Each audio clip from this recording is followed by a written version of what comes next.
let's just not forget, this is not your job. These things I'm about to give you are not your job as a social media manager. We're back, and today we are going to be covering services you can offer as a social media manager.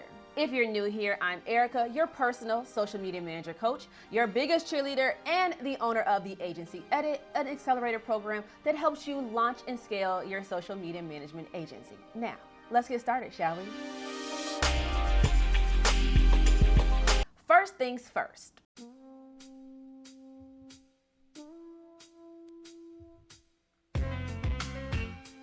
Let's go ahead and get this out the way now, because I need y'all to remember that this is your agency. This is your social media management agency. So technically, there's no wrong thing that you can offer. Now, there's some extras that you probably shouldn't be offering, and we'll go over that a little bit. But you can put together your packages however you want to. And a lot of this also depends on how much money you want to make. How much do you want to offer? How much can you outsource for people to help you? Oh, what is this? I had to change my camera a little bit because there's like this weird rainbow thing happening. We back.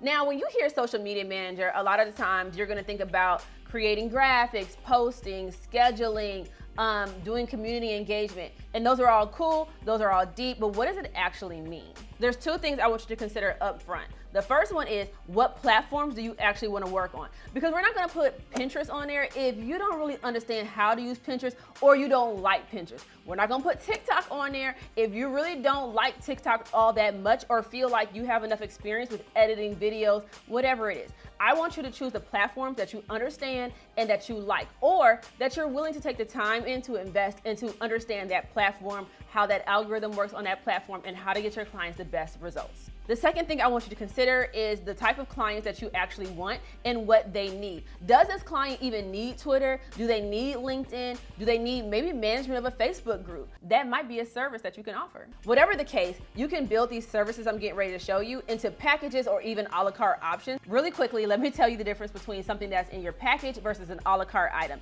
If it's inside of your package, that's gonna be the set things that you do for this client every single month on a retainer basis. So you get paid the same amount each month to do the same set of services. A la carte is like a one-off project. So you may do a graphic design package where you give a client 50 graphics a month or something like that. And it's not something that's retainer, so they have to purchase it every single month. But you could put that on a retainer, but usually it's just a one-off item and it's not part of a package deal that they're getting. All right, now that that's out the way, let's jump into the first one. First up is captions. Captions are extremely important for a client. You have to be able to take on the tone of that brand or of that client, that person, whoever it is for that page. So this is very important to a client because they want to know that you are writing content that is engaging and is kind of funneling people into the next steps and what you want them to do. So the call to action may be to drop an emoji, it may be to click the link in the bio, but caption writing is a big dog. Then there are graphics. You may not be a graphic designer. Let's just be serious. Not all of us are graphic designers. But for a lot of you, clients are gonna want custom graphics created. With graphic design, there also may be a bit of curation. So that may mean finding a trending meme and putting some text over it. It may mean going into their latest photo shoot, pulling out some images and arranging it on the feed in a way that looks aesthetically pleasing. Scheduling for some clients can be a big deal because sometimes they're like, hey, what time are you putting that post out? Was this posted at the right time? I read that we should only post in the morning and not in the evenings. What do you think? So scheduling content is just simply putting out everything that you have created with those graphics at the optimal times. Community management is another big dog, and honestly, some people do this as an a la carte because it takes time. Community management is about building relationships. So yes, you can consider community management as responding to comments, responding to DMs that come to your client's page. But as an extra, if your client tells you that they want to have more, they want to get more leads, then maybe part of your community management is you going and finding potential clients and to organically start building relationships. I'm not talking about cold DMs where you're like, hey, would you be interested in my service? We're not talking about that. We're talking about a complete strategy around getting clients for your client. Again, this can take some time, so you can definitely charge extra for something like this. Reels editing is something that can take up some time as well. So if your client tells you, or if you decide as part of your strategy that you're gonna put out like 4 reels a week or 3 reels a week, you can edit those for your client. I'll tell you a good resource. if you have trouble getting like high quality images from your client or videos from your client, you can use WeTransfer.com. That is not sponsored or anything like that, but they can upload the files and send it to you as a zip. You can download it to your phone, and then you can edit any type of content that you need to. Consulting can be something else that you do for clients, so maybe it's not as involved as a whole social media management package. For example, you can do an Instagram audit, you can do account setup. If somebody has like a brand new Twitter account, you go ahead and set it up with everything that they need. You create the bio and all that good stuff. Now, what I do for my clients is consulting. So I come in every single month and create their Instagram strategy for them, and then their social media manager implements that strategy. Now, let's go over a few things that are not technically your job, but as a social media manager, you may be asked to do these things. These are things that can help add value to your packages. These are things that can also help you earn more money each month. But the big dog here, let's just not forget, this is not your job. These things that I'm about to give you are not your job as a social media manager. These are add-ons. But sometimes I feel like when you see job descriptions, they're asking you to do things that are just outside the scope, but some social media managers don't mind doing it. So I'm just gonna talk to you about them. First up is influencer marketing. You could be an influencer marketing social media manager if you want. If you only want to work with influencer marketing. So let's say you have a client that's a brand and all they do is work with influencers all day long, every day. You can come in as their influencer marketing strategist and create campaigns and strategies just for that, where you don't have to do everything else. So you don't have to do the posting, you don't have to do all those other things for them, for the client, but you do everything related to the strategy for the influencers. So that may mean that you're doing outreach as well. If you can do ads, you are a big boy. There are clients who really want a social media manager who knows how to do ads.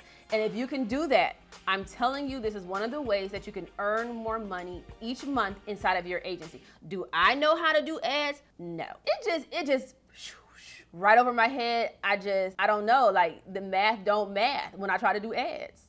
One of the things I know a lot of my clients struggle with is having a funnel. Cause I'll ask them, okay, well, where are we driving this traffic to? And they're like, I guess my email list. and I'm like, well, what's your email? What emails are you sending out? Oh, I just want to say thank you for signing up.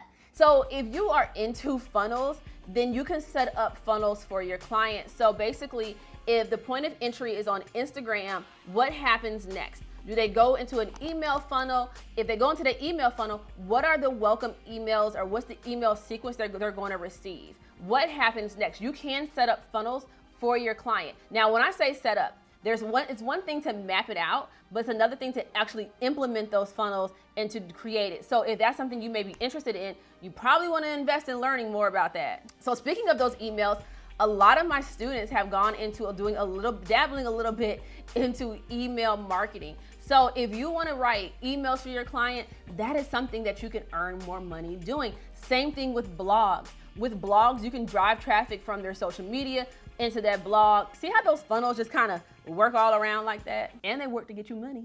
You can do landing pages and sales pages. You can do video editing. If your client is on YouTube, you can offer that for them. And you can also offer photography. So if you like to work with e-commerce brands who need photography, get you a little shadow box, get you some setup, some lights and everything, and you can offer photography as an add-on for your clients, where you'll take their pictures for them to add to their social media accounts. Of course, this is not an all-inclusive list. This is not everything. These are simply a few suggestions and things that I want you to start thinking about. How can you start pairing some of these things together to craft your packages? We want our packages to be profitable. We want our clients to stay and retain and keep coming back to us month after month. So think about all the things that you can offer your clients inside of your packages, whether it's retainer or if you want to do one-off items. So let's say you saw something on this list that you want to try out. I would add it maybe as a one-off item first, just to try it out to see if you like it. Maybe you don't know if you want to do photography, but you want to get your feet wet a little bit and see if you can actually gain some traction with it. I would definitely offer it as that a la carte, and then when you start getting some results,